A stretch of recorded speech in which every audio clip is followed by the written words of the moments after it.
HDK versus DKShi ನಡುವೆ ನಡೀತಾ ಇರುವಂತಹ ಬಿಡದಿಯ ಮಹಾಯುದ್ಧ ಇದು. ನಾನು ವಿಧಾನಸೌಧಕ್ಕೆ ಬರಲ್ಲ ಅಂತ ಹೇಳಿದ್ದೆ, ರೈತರ ಸನ್ನಿಧಾನದಲ್ಲೇ ಚರ್ಚೆ ಆಗಬೇಕು ಅಂತ ಪತ್ರ ಬರೆದೆ. ಬೈರಮಂಗಲದಲ್ಲಿ ಕೇಂದ್ರ ಸಚಿವ ಎಚ್.ಡಿ. ಕುಮಾರಸ್ವಾಮಿ ಗುಡುಗಿದ್ದಾರೆ. ನಾನೇನು 4 ಜನರ ತಂಡ ಇಟ್ಕೊಂಡಿದ್ದೀನಾ ಅಂತ ಪ್ರಶ್ನೆಯನ್ನ ಮಾಡಿದ್ರು.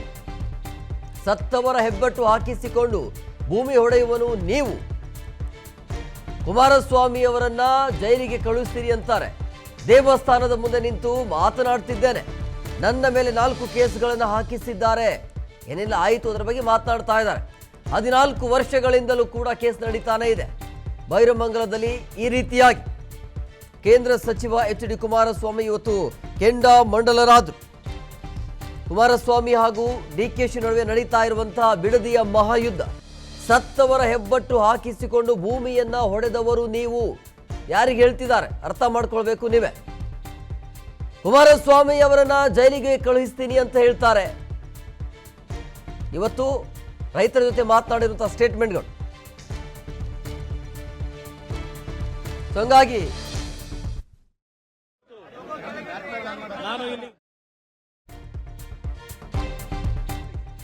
ಅಂದ್ರೆ ಇಲ್ಲಿ ಬರಬೇಕು ಅಂತೇಳಿ ಈಗಾಗಲೇ ನಿನ್ನೆ ಅವರು ಪತ್ರವನ್ನು ಬರೆದಿದ್ರು. 27ನೇ ತಾರೀಕಿಗೆ ನಾನು ರೈತರ ಮಧ್ಯದಲ್ಲೇ ಇರ್ತೇನೆ, ಬೈರಮಂಗಲಕ್ಕೆ ಹೋಗ್ತಾ ಇದ್ದೇನೆ, ನೀವು ಬನ್ನಿ ಅಂತೇಳಿ. ಈಗ ಬನ್ನಿ ಅನ್ನುವಂಥ ಆಹ್ವಾನ ಇದೆ. ಡಿ.ಕೆ. ಶಿವಕುಮಾರ್ ಬರ್ತಾರ ಇಲ್ಲ ಅನ್ನುವಂಥದ್ದು ಒಂದು ಕಡೆ ಆದರೆ, ಇದೇ ಸಂದರ್ಭದಲ್ಲಿ ಮಾತನಾಡುವಂಥ ಸಂದರ್ಭದಲ್ಲಿ ಡಿ.ಕೆ.ಶಿ ಅವರ ವಿರುದ್ಧ ಆಕ್ರೋಶವನ್ನು ಹೊರಹಾಕಿದ್ರು ಕುಮಾರಸ್ವಾಮಿ ಅವರು. ಏನೆಲ್ಲ ಆಯಿತು ಅಂದರೆ ಕುಮಾರಸ್ವಾಮಿಯ ವಿರುದ್ಧ ಯಾವ ರೀತಿಯಾಗಿ ಷಡ್ಯಂತ್ರ ಆಯಿತು ಅನ್ನೋದ್ರ ಬಗ್ಗೆ ಡೀಟೇಲ್ ಆಗಿ ಮಾತನಾಡಿದ್ದಾರೆ.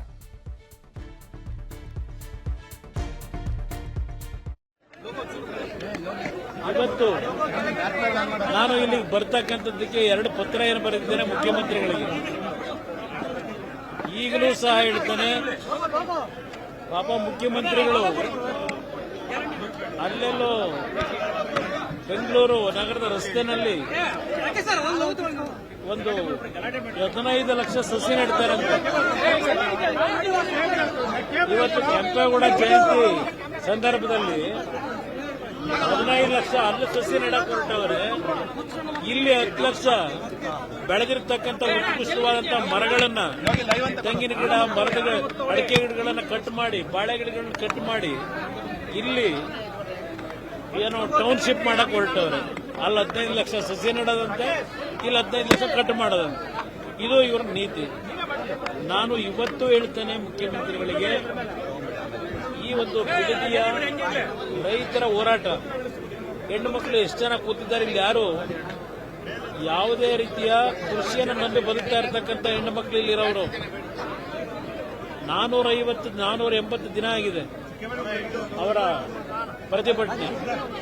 ಅವರ ಪ್ರತಿಭಟನೆಗೆ ನಾವ್ಯಾರು ಪ್ರಚೋದನೆ ಮಾಡಿಲ್ಲ. ಇಲ್ಲಿ ಅವರ ಜಮೀನುಗಳನ್ನು ಉಳಿಸ್ಕೋಬೇಕು, ಅವ್ರ ಪೂರ್ವಿಕರ ಹುಟ್ಟಿರ್ತಕ್ಕಂಥ ಈ ಭೂಮಿನ ಉಳಿಸ್ಕೋಬೇಕು ಅಂತಕ್ಕಂಥದ್ದೇನಿದೆ, ಅದರಿಂದ ಸ್ವಪ್ರತಿಷ್ಠೆ ಬಿಟ್ಟು ರೈತರ ಭಾವನೆಗಳಿಗೆ ಸ್ಪಂದಿಸಿ ಅಂತಕ್ಕಂಥದ್ದು.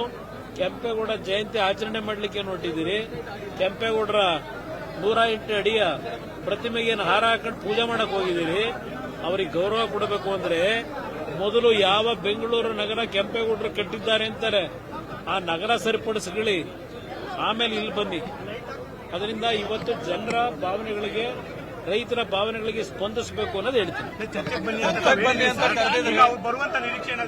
ಅವ್ರು ಯಾವ ಕಾರಣಕ್ಕೂ ಬರಲ್ಲ ಗೊತ್ತಿದೆ ನನಗೆ.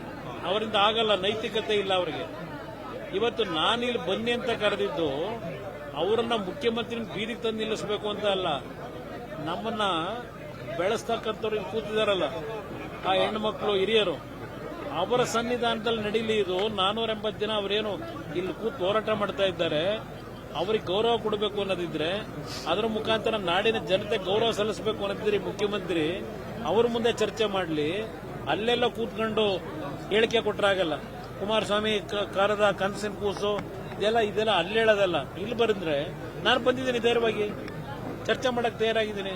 ಅಲ್ಲೆಲ್ಲ ಧರಣಿ ಮಾಡ್ತಾವ್ರಲ್ಲ, ಈಗ ರೆಡ್ ಈ ಯಾಕೋ ಕಾಂಗ್ರೆಸ್ ಬಾವುಟ ಬಿಟ್ಬಿಟ್ಟವ್ರೆ, ಕಾಂಗ್ರೆಸ್ ಬಾವುಟ ಬಿಟ್ಬಿಟ್ಟು ರೆಡ್ ಫ್ಲಾಗ್ ಇಟ್ಕೊಂಡವ್ರೆ. ಈಗಲೂ ಹೇಳ್ತೇನೆ, ಅಲ್ಲಿ ನಿಜವಾದ ರೈತರು ಯಾರಿದ್ದಾರೆ ಈ ಭಾಗದಲ್ಲಿ, ಅವ್ರು ಬಂದ್ರೆ ಚರ್ಚೆ ಮಾಡಕ್ ತಯಾರಾಗಿದ್ದೀನಪ್ಪ. ಅವರೊಬ್ಬರ ಜೊತೆ ಡಿ ಕೆ ಶಿವಕುಮಾರ್ ಬರಲ್ಲ ಅಂತ ಗೊತ್ತಿದ್ರು ಕುಮಾರಸ್ವಾಮಿ ಅವರು ನಾಟಕ ಮಾಡಕ್ ಹೋಗ್ತಾ ಇದ್ದಾರೆ ಅಂತ ಬಾಲಕೃಷ್ಣ ಅವ್ರು ಹೇಳ್ತಾರೆ. ಜನರ ಮುಂದೆ ಈ ರೀತಿ ಚರ್ಚೆ ಮಾಡೋದಕ್ಕೆ ಸಾಧ್ಯ? ನಾನು ಅವ್ರು ಬರಲ್ಲ ಅಂತ ಗೊತ್ತು ನನಗೆ. ಅವ್ರು ಹೇಳೋದೇನು ಈಗ ಅವ್ರ ಪತ್ರ ಯಾಕೆ ಬರೆದ್ರು ನನಗೆ? ಪತ್ರ ಬರೆದು ಯಾತಿಗೆ ನಾನು ಇನ್ವೈಟ್ ಮಾಡಿದ್ರು? ನಾನು ಯಾಕೆ ಪತ್ರ ಬರೆದಿದ್ದೇನೆ? ಮತ್ತೆ ಇನ್ನೊಂದು ಪತ್ರ ನೆನಪಿಸಿ ಅವರಿಗೆ ಪತ್ರ ಬರೆದೆ.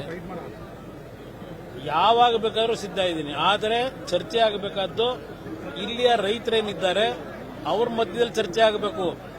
ಒಂದು ಕೆಲಸ ಮಾಡಿ, ನಾನು ಹಿಂದೆ 3 ಬಾರಿ ಭಾಗದ ರೈತರನ್ನ ಹೆಣ್ಣು ಮಕ್ಕಳಾದಿಯಾಗಿ ಕೃಷ್ಣಾ ಕಚೇರಿನಲ್ಲಿ ಕರೆದು ಮೀಟಿಂಗ್ಗಳ ಮಾಡಿದ್ದೀನಿ. ಹಲವಾರು ಜನಕ್ಕೆ ಗೊತ್ತಿದೆ ಅವತ್ತು ನಾನೇನು ಮೀಟಿಂಗ್ ಮಾಡಿದ್ದೀನಿ ಅಂತ. ಕರೀರಿ, ಎಲ್ಲಾರನು ಚರ್ಚೆ ಮಾಡೋಣ. ನನ್ನ ರೈತರ ಬಿಟ್ಟು ನಾನು ಚರ್ಚೆ ಮಾಡಕ್ ಸಿದ್ಧ ಇಲ್ಲ. ಇವರೆಲ್ಲರನ್ನು ವಿಧಾನಸೌಧಕ್ಕೆ ಕರೆದ್ರೆ ನೀವು ಕೂಡ ಕರೀಲಿ. ನನ್ನ ವಿಧಾನಸೌಧದಲ್ಲ, ಯಾವ್ದೋ ಕೃಷ್ಣಾ ಕಚೇರಿನೇ ಇದೆಯಲ್ಲ, ಎಲ್ಲಿ ನನಗೇನು ಪ್ರತಿಷ್ಠೆ ಇಲ್ಲ. ಬರಲಿ, ಎಲ್ಲಾರನ್ನು ಕರ್ಕೊಂಡು ಹೋಗೋಣ. ನೋಡಿ, ಇಲ್ಲಿ ಟೌನ್ಶಿಪ್ ವಿವಾದ ಅಂತ ಬಂದಾಗ ಒಂದು ಪರ ಮತ್ತೆ ಇನ್ನೊಂದು ವಿರೋಧವಾಗಿರುವಂಥದ್ದು. ಸೊ ಹಂಗಾಗಿ ಯಾಕೆ ಈ ರೀತಿಯ ರೈತರ ವಾದ ಅಂತ ಹೇಳಿದ್ರೆ, ಇಲ್ಲಿ ಯಾಕೆ ಈ ರೀತಿಯ ಚರ್ಚೆ ಆಗ್ತಾ ಇದೆ ಅಂದರೆ, ಬೆಂಗಳೂರು ನಗರ ಇನ್ನಷ್ಟು ಬೆಳೆಯುತ್ತೆ ಅನ್ನುವಂಥ ಕಾರಣಕ್ಕಾಗಿ. ಅಂದರೆ ಪರ ವಿರೋಧ ಚರ್ಚೆ ಆಗ್ತಾ ಇರೋದಕ್ಕೆ ಕಾರಣ ಏನು ಅಂತ ಹೇಳಿದ್ರೆ, ಕೆಲವೊಂದಿಷ್ಟು ರೈತರ ವಾದ ಇದೆ, ಪರಾನೂ ಇದೆ ಮತ್ತು ವಿರುದ್ಧನೂ ಕೂಡ ಇದೆ. ಹಾಗಾಗಿ ಟೌನ್ಶಿಪ್ ಪರವಾಗಿರುವಂಥ ವಾದ, ಬಿಡದಿ ಸುತ್ತಮುತ್ತಲೂ ಕೂಡ ಹೊಸ ಕೈಗಾರಿಕೆಗಳ ಸ್ಥಾಪನೆ ಆಗಬಹುದು ಅನ್ನೋದು, ಬಿಡದಿಗೆ ವಿದೇಶಿ ಬಂಡವಾಳ ಹರಿದು ಬರುತ್ತೆ ಅನ್ನೋದು. ಅಂದರೆ ರೈತರ ಪರವಾಗಿರುವಂಥ ಟೌನ್ಶಿಪ್ ಯೋಜನೆಯ ಪರ ರೈತರ ಇನ್ನೊಂದು ವಾದ ಇರೋದು. ಸೊ ಬೆಂಗಳೂರಿನ ಮೇಲೆ ಒತ್ತಡ ಕಡಿಮೆ ಆಗುತ್ತೆ, ಮಾಡ್ಕೊಂಡು ಹೋಗಲಿ ಅಂತ ಒಂದು ವಾದ, ಅಂದರೆ ಪರವಾಗಿರುವಂಥ ವಾದ ಇದೆ. ಇನ್ನು ಫಲವತ್ತಾದ ಕೃಷಿ ಜಮೀನು ಸ್ವಾಧೀನಕ್ಕೆ ಸರ್ಕಾರ ಹೊರಟಿದೆ, ಇದು ವಿರೋಧ. ಟೌನ್ಶಿಪ್ಗೆ ಯಾಕೆ ವಿರೋಧ ಆಗ್ತಾ ಇದೆ ಅಂತ ಹೇಳಿದ್ರೆ, ಫಲವತ್ತಾದ ಭೂಮಿ ಅದು ಅಂಥೇಳಿ. ಎಕರೆಗೆ 2 ಕೋಟಿ ಇದೆಯಲ್ಲ, ಅದು ತೀರಾ ಕಡಿಮೆ ಆಯಿತು ಅನ್ನೋದು, ಅದು ಒಂದು ಕೂಡ ಕಾರಣ ಇದೆ ಯಾಕೆ ವಿರೋಧ ಆಗ್ತಾ ಇದೆ ಅನ್ನೋದ್ರ ಬಗ್ಗೆ. ಅದರ ಜೊತೆಗೆ 3ನೇದು, ಯೋಜನೆಯಿಂದ 7 ಲಕ್ಷ ತೆಂಗಿನ ಮರಗಳ ಮಾರಣ ಹೋಮ ಆಗತ್ತೆ, ಅದು ಸರಿಯಲ್ಲ ಸರ್ಕಾರದ ನಿರ್ಧಾರ ಅನ್ನೋದು. ಇನ್ನು 4ನೇದು, ಬೆಂಗಳೂರು ಸುತ್ತಮುತ್ತಲಿನ ಕೃಷಿ ಚಟುವಟಿಕೆಗೆ ನಷ್ಟ ಆಗತ್ತೆ ಅನ್ನೋದು, ಕೃಷಿ ಚಟುವಟಿಕೆನೇ ನಡೆಯೋದಿಲ್ಲ. 5ನೇದು, ರಿಯಲ್ ಎಸ್ಟೇಟ್ ಕುಳಗಳಿಗಾಗಿಯೇ ಈ ಒಂದು ಯೋಜನೆ ರಚನೆ ಆಗ್ತಾ ಇದೆ ಅಂತ ವಾದ ಇದೆ. ಈ ರೀತಿಯಾಗಿ ಪರ ವಿರೋಧ ಚರ್ಚೆ ಆಗ್ತಾ ಇರೋದು.